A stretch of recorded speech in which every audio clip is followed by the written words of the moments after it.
Hallo kykers en welkom by hierdie episode van Blitz Fokus. Ons het 'n interessante boek en 'n interessante liedjie wat ons vandag oor gaan gesels. Maar in my opinie het ons 'n baie interessante onderhoud van die kus af van 'n student wat al die pad noorde toe was. En ek praat nie van Namibiese noorde nie, maar soos altyd gaan ons hierdie episode begin met die nuus.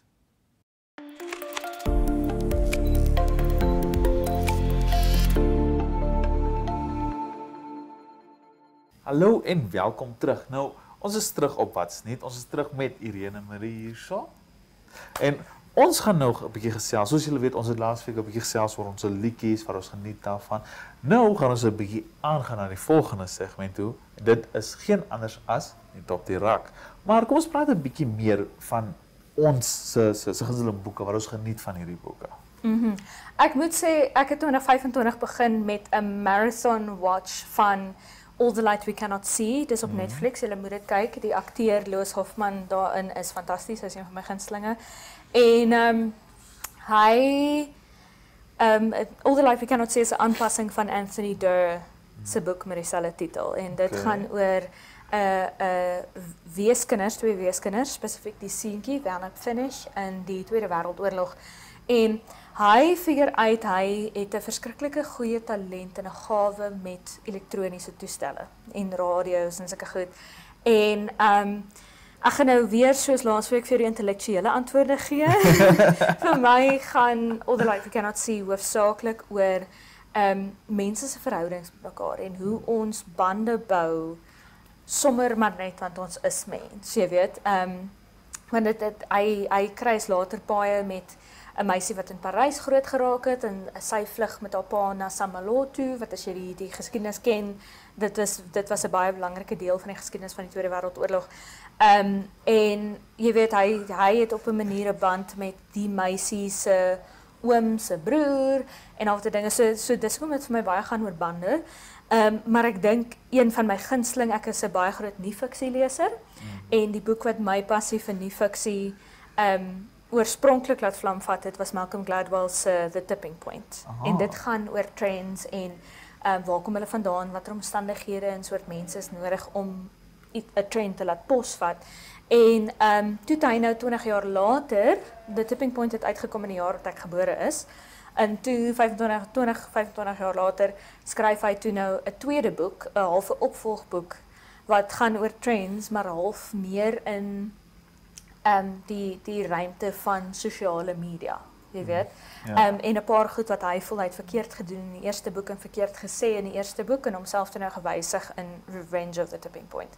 So ek het dit nou onlangs klaar gelees en dit was vir my fantasties. Maar ek is mal oor Malcolm Gladwell. Ek moet sê ek is ongelooflik biased teenoor Malcolm Gladwell. Dit klink baie interessant. Dit klink soos boeke wat ek self wil actually nou gaan opsoek en lees en alles. Malcolm Gladwell is so goed. Jy moet dit net met 'n knippie sout opneem. Jy weet hy kan baie keer voel dit soms asof hy cherry pick om sy punt te bewys, jy weet. Maar ek dink hy is fantasties. In Engels praat ons van food for thought. Hy's baie goeie food for thought oor hoe interakteer ons met mense, jy weet hoekom doen jy wat jy doen, veral vir my in die media, het die oorspronklike The Tipping Point vir my halfie vergrootglas gehou voor hoekom doen ek 'n ding in die manier wat ek dit doen. Jy weet, om te verstaan dis die klein dinge in my werk wat eintlik 'n groot verskil maak. So ja, hy het ook 'n boek David and Goliath, waarin hy onder meer bespiegel dat Goliath 'n toestand gehad het, hulle noem dit acromegaly. En dit het hom volgens Malcolm Gladwell baie groot gemaak, maar ook blind gemaak. So dit was hierdie ding van, ja, Goliath is hierdie groot, sterk man, jy weet, en hierdie groot vegter waarvoor almal bang is, maar hy het ook 'n swakheid in hom gehad, wat juist gekom het uit dit wat hom ook groot gemaak het. So jy weet, dis daai ding van selfs die grootstes het 'n swakheid wat ons nie altyd kan sien nie. So Malcolm Gladwell is fantasties. Ja nee, ek self raak nog geïnteresseerd daarin, maar as iemand wat meer fiksie lees, klink dit actually nou baie geïnteresseerd. Watter soort fiksie lees jy? Ek moet ek my sê fantasy nie? Nee, actually nie, nee. Ek is baie in survival fiction. Goed soos dit, nee. Baie van die tyd is zombieboeke. Glo dit of nie. Maar ook nie dit nie. Ek weet nie of jy vir Clive Cussler ken nie. Ken jy nie vir Clive Cussler nie? Nee, as ek fiksie lees, dan is dit classics. So Wuthering Heights en ek is in hierdie stadium besig met Pygmalion van Bernard Shaw. Daai boek sit by my, ek het hom nog nie begin lees nie. Actually. Maar daar's 'n hele paar wat by my sit wat ek nog nie begin lees het nie. Onder meer East of Eden van John Steinbeck is volgende na Pygmalion. Daai boeke is so lank in my kas in. Ek het nou onthou toe jy sê nee, maar terug na Clive Cussler toe. Ek voel van wat jy nou verduidelik, ek voel ek Clive Cussler is actually boeke wat jy sal geniet, nê. Want hy vat baie regte wêreld probleme en alles, nê. En dan skryf hy dit in 'n tipe worst case best case scenario, as ek nou 'n bietjie Engels mag sê, van hy sal 'n scenario vat, hy sal hom op sy ergste bring en dan sal hy hom net uitwerk op sy beste. En dan loop dit so deur, maar dis meer non-fiction, nee, maar is ook nie regte wêreld goed nie. As dit sin maak. Ek weet nou nie, ek sukkel so 'n bietjie om te verduidelik. Dis amper soos 'n wat is daai The Handmaid's Tale van Margaret Atwood, waar sy het in haar boeke niks geskryf wat fiktief is nie. Jy weet, dit het alles al werklik met vroue gebeur, al daai scenario's, maar die karakters was fiktief en die hele soos 'n authoritarian wêreld was fiktief. Maar dit is baie sterk gebaseer, die groot oomblik is baie sterk gebaseer op dinge wat werklik gebeur het. Jy's reg daar, ja. Dis hoe ek dink jy sal ek so vir Clive Cussler geniet. Dan voel ek, maar ek hou van die boeke, so natuurlik gaan ek mos so iets as dit sê. Ek het 'n klomp goed op my rak in hierdie stadium wat eers gelees moet word. Daar is Death of a Salesman, A Clockwork Orange, 2 Truman Capote's, daar's baie wat nog moet gelees word. Nee jong, ek moes al e-books toeskryf oor hoeveel ek bymekaar maak wat ek nog nie gelees het nie. Nee, om boeke te koop en om boeke te lees is twee verskillende hobbies. Want op hierdie punt, ek het goeie soos die hele Dune series, die hele wat is dit, Hitchhiker's Guide het ek, al die goeie wat ek nog moet lees, maar ek het gelukkig my stiefmaat 1 jaar vir my vir Kersfees al die Hitchhiker's Guide to the Galaxy in 1 bundel gekoop. So dit's daarom net 1 boek. Wow, dis nice. Dis nou as jou familie jou ken, hè? Ja, nee, dit is. Kyk maar, Hitchhiker's Guide is amazing. Ek het dit nog nie gelees nie. Ek het opgehou by 'n karakter waar die karakter 'n hyperintelligente vorm van 'n spesifieke skakering van blou is. Toe was ek soos nee, hierdie is so 'n bietjie bo my viermaal plek en dan elke keer as hulle die karakter voorstel dan sê hulle hy het homself project as 'n vierkant. Ek is soos maak dit saak dat hy 'n vierkant is.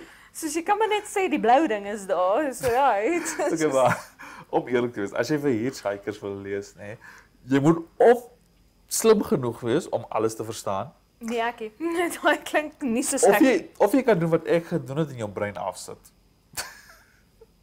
Toe ek daai boek gelees het, ek het 2 chapters, nee, van 2 hoofstukke van die eerste boek gelees. Pas dat ek het nie 'n idee wat aangaan nie. Hoe sit ek my brein af en ek geniet net die stories. En dis wat dit lekker raak. Die oomblik wat jy begin net aanvaar die stories, veral daai spesifieke boeke. Die oomblik wat jy aanvaar is net stories, nê. Dit is wanneer dit begin lekker word. Want die oomblik wat jy dit lees met die idee van ek wil verstaan wat aangaan, dan raak jy die mekaar. Jy verstaan nie wat aangaan nie. Weet jy wat kan ek doen? Ek kan my Auntie Krog boek gaan lees en Seun van Dana Snyman gaan lees. Daai klink dalk soos 'n beter idee, weet jy? Hitchhiker's Guide to the Galaxy, ek is eers een om dit te herken. Ek wou net die boek gehad het om cool te lyk as mense na my huis toe kom en hulle sien dit op my boekrak, dan is hulle so. Dis dieselfde met die Neil Gaiman stories. Ek het nog net The Sandman gelees. Die res van hulle is net daar dat wanneer mense by my huis instap, dat hulle kan dink ek is cool want sy het Hitchhiker's Guide to the Galaxy en al Neil Gaiman se boeke. Ja. Dis nou maar so ek het dit nou op kamera gesê. Julle kan dit teen my gebruik. Julle kan anders dink van my. Sorry. Kyk, daar is soveel mense wat dit doen. So ek dink nie enigiemand kan dit teen nie. Ek moet darm sê, nommer 1, ek is selfbewus genoeg om dit te kan herken. Ja. En nommer 2, die res van die boeke het jy gelees. Nee.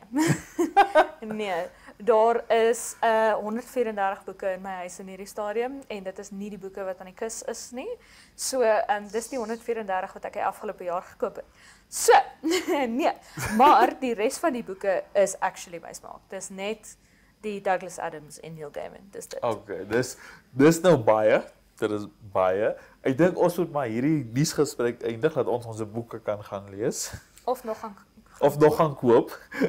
Baie dankie dat jy gekom het om bietjie met op boeke te kom gesels. Dit was nogals baie lekker eintlik. Ja. Nou, kykers, soos julle weet, julle kan nêrens gaan want volgende in die episode gaan ons 'n bietjie gesels met ons gas.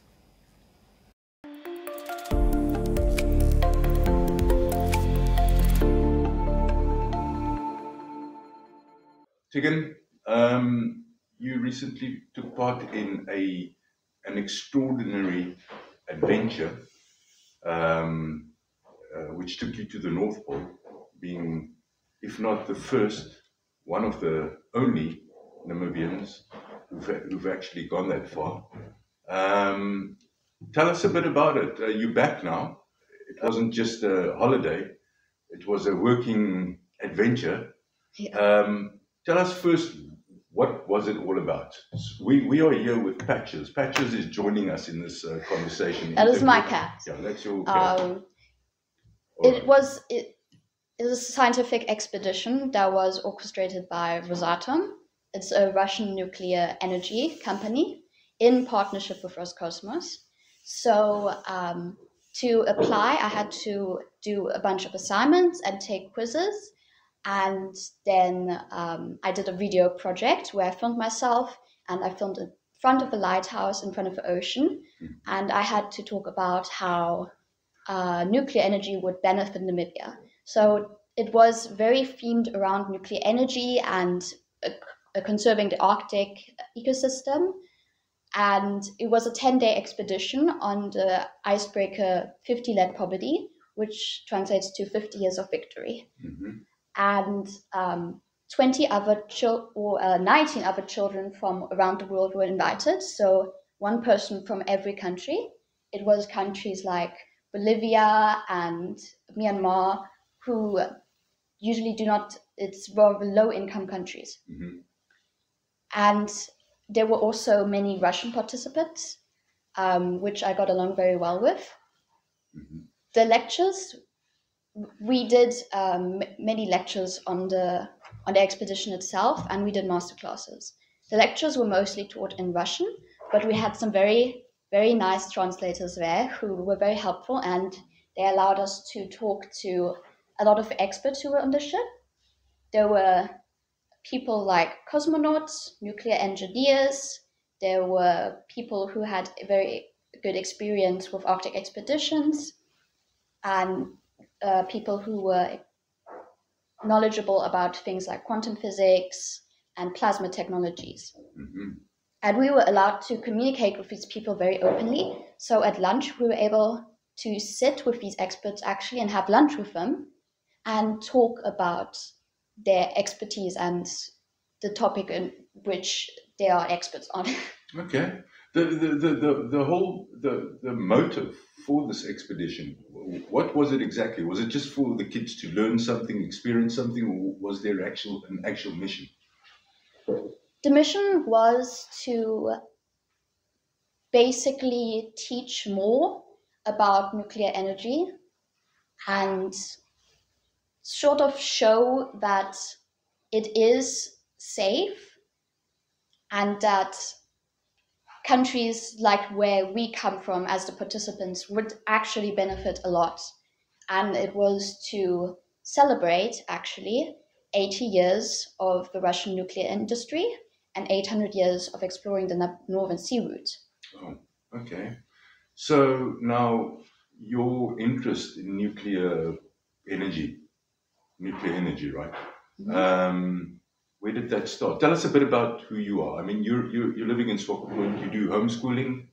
Tell us a bit how you got into this whole thing. So ever since I was very young, I loved doing research about different topics. And when I was, I think, 11, I started doing research on chemistry, and I had a notebook where I would write down the structural formula of different elements, different compounds that I found very interesting, and that led me to do research about different radioisotopes and how they're used. And I had that special interest for a very long time. I still have a notebook in which I wrote down all of those things. But when I was in grade 9, we were making a magazine for German class, and I wrote about Chernobyl and how it could have been prevented, and nuclear safety in general. And that, I think, started the interest that I have in nuclear reactors specifically. Okay. All right. Just let's put the formalities aside a bit. This expedition was not just formalities; it was fun as well. Tell us about some fun activities, and what would you say are the highlights that you experienced?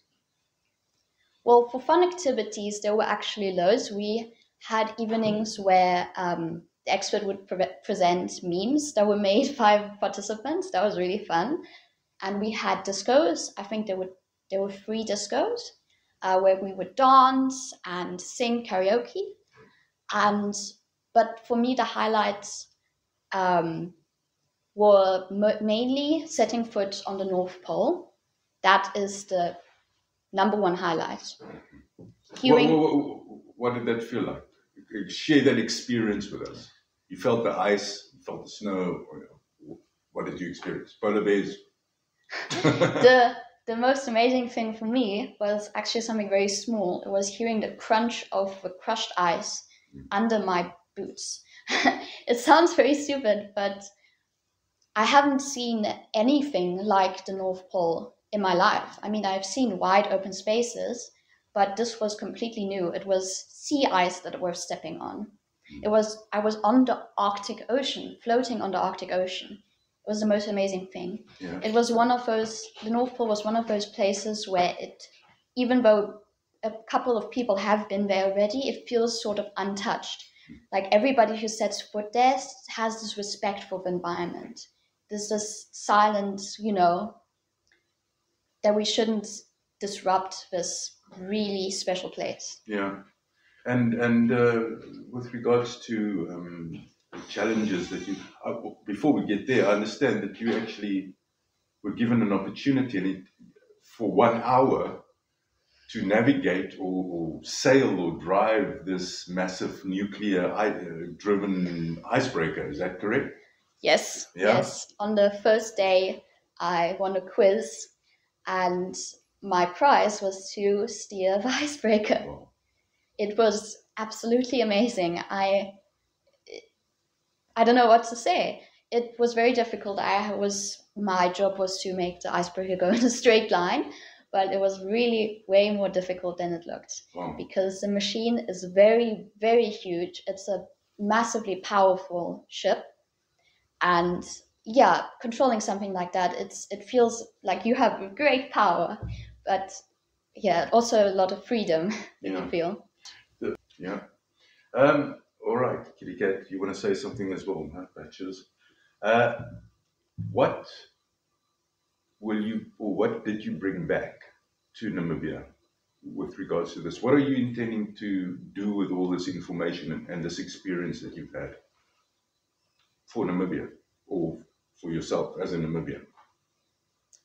I think what I brought back mainly was a huge inspiration to keep learning and to keep educating myself and to actually pursue a career in this, in nuclear science, because I've experienced all of these amazing things in relation to that. Yeah. And what is your future? What are you looking at? What are you intending to? You can't build Namibia's first icebreaker because we don't have one. We don't have ice. Don't need it, yeah. That's the thing. So, where do you see Namibia in relation to this? I think Namibia could benefit really well from nuclear technologies, especially because we mine so much uranium that we could use in a power plant. I know that we are planning actually in the next 10 years to start building one, and I think that would just benefit really greatly. Would you like to be part of that? I think so. Yeah. If I could, I would be part of it. Excellent. In my future, my biggest dream is I'm going to go to university and study something in the direction of nuclear science, but my biggest dream is to study particle physics. Finally, just your last thoughts, with regards to your overall impression of this experience that you've had. I really didn't think I was going to make it in. I was completely not expecting it. It took me by surprise when when the winners were announced. And I think that if somebody's watching this and they're thinking of maybe taking part in a similar competition or going on an expedition like this, or maybe even the same one next year, that I just want to say that you should try. Definitely. Go for it. Yeah.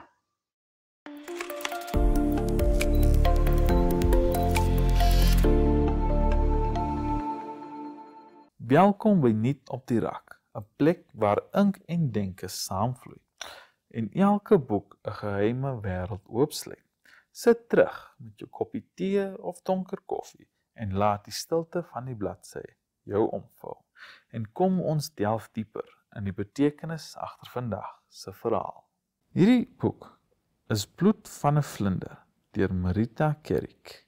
Nou, Suster Libby Lucas keer na Suid-Afrika terug na haar werk in die Kongo met Dokters Sonder Grense in die hoop op 'n nuwe begin by Noordenberg Hospitaal. Haar terugkeer word egter vinnig ingewikkeld wanneer 'n verpleegster op gruwelike wyse vermoor word en haar lijk simbolies met vlinders versier word. Libby begin ook dreigbriewe ontvang en ervaar hallusinasies wat haar laat twyfel oor wat werklik is. Teen hierdie agtergrond word sy met haar eie verlede gekonfronteer en moet sy vasstel wie sy kan vertrou, selfs binne die hospitaal waar sy werk. Die verhaal kombineer elemente van misdaad, psigologiese spanning en hospitaalromanse. Ander belangrike karakters soos professor Cole Thompson en die personeel van Straumenhuis speel 'n rol in die intrige. Die simboliek van vlinders deur die boek heen beklemtoon die dun lyn tussen skoonheid en gevaar. Temas soos trauma, skuld en die morele kompleksiteit van vergifnis en geregtigheid vorm die kern van die verhaal, wat uiteindelik na 'n onverwagte en dramatiese ontknoping bou waar die moordenaar geïdentifiseer word en Libby haar verlede moet konfronteer. En so sluit ons nog 'n hoofstuk by Nuut op die Rak. Mag die woorde wat jy vandag gehoor het, bly spook in jou gedagtes, soos die laaste lig wat oor 'n biblioteektafel val. Tot volgende keer. Bly lees, bly vra en bly dwaal tussen die bladsye van die onbekende.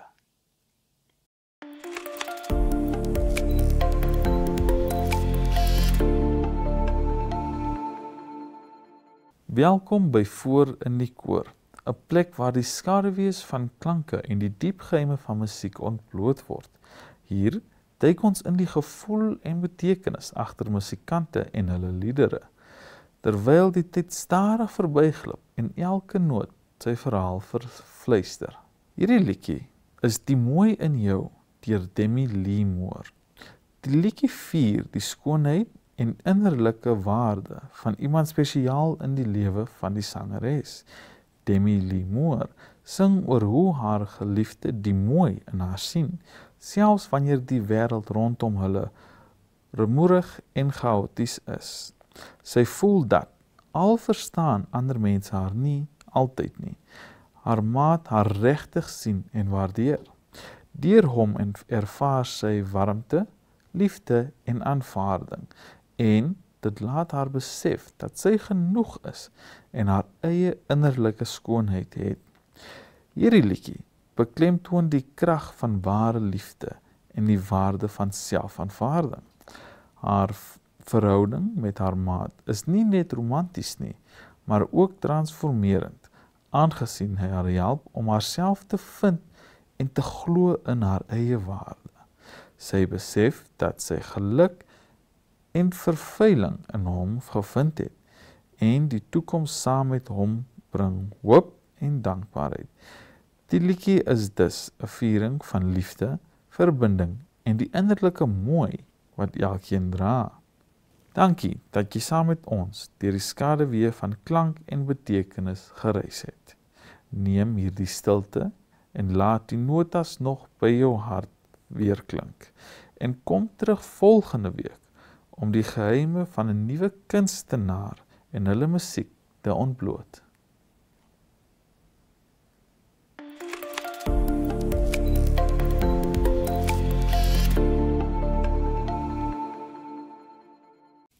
Wel, kykers, ongelukkig is dit altyd wat ons het vir hierdie episode en ek hoop julle het dit soveel geniet soos wat ek dit geniet het. Dit gesê, moenie vergeet om ons elke week te kry nie en as jy dit mis, gaan kry ons op OneUp toe. Tot volgende keer, totsiens.